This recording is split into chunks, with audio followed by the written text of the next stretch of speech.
1, 2, 3. Assalamualaikum warahmatullahi wabarakatuh.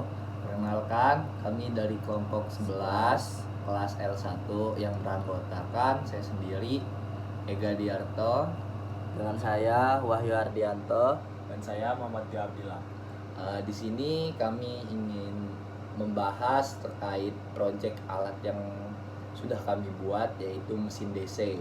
Di mana alat yang kami buat ini yaitu mesin DC sederhana dengan langkah-langkah pembuatan mesin DC sederhana dan alat dan bahan apa saja yang akan digunakan. Nah, di sini kami menggunakannya magnet 1 buah, baterai 9 volt, baterai snap konektor 1 buah, dan kawat tembaga 2 lilitan. Nah, langkah-langkahnya sendiri, yang pertama, siapkan dan lilitkan kawat kepada pena dan diputar searah pena tersebut. Siapkan baterai snap konektor, lalu sambungkan ke baterai 9 volt. Amplas terlebih dahulu kedua ujung kawat tembaga. Hubungkan kabel snap konektor ke kawat besi tempat dudukan kawat tembaga. Dan lalu yang terakhir, letakkan magnet di bawahnya dan lilitan akan berputar di atasnya. Analisis yang pertama yaitu analisis desain yang dibuat.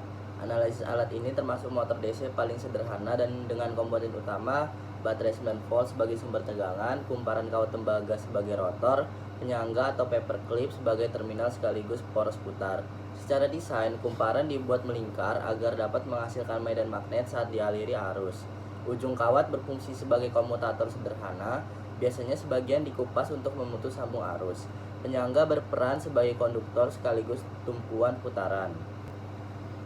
Analisis desain ini sudah memenuhi prinsip dasar motor DC, tetapi masih sangat sederhana karena tidak menggunakan komutator dan sikat karbon yang stabil, tidak ada magnet permanen, tambahan hanya mengandalkan medan kecil, gesekan mekanik masih cukup besar.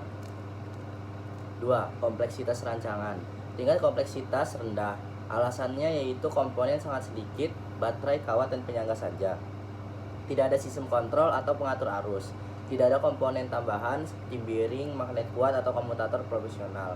Namun, secara konsep sudah mencakup interaksi listrik, magnet, dan mekanik.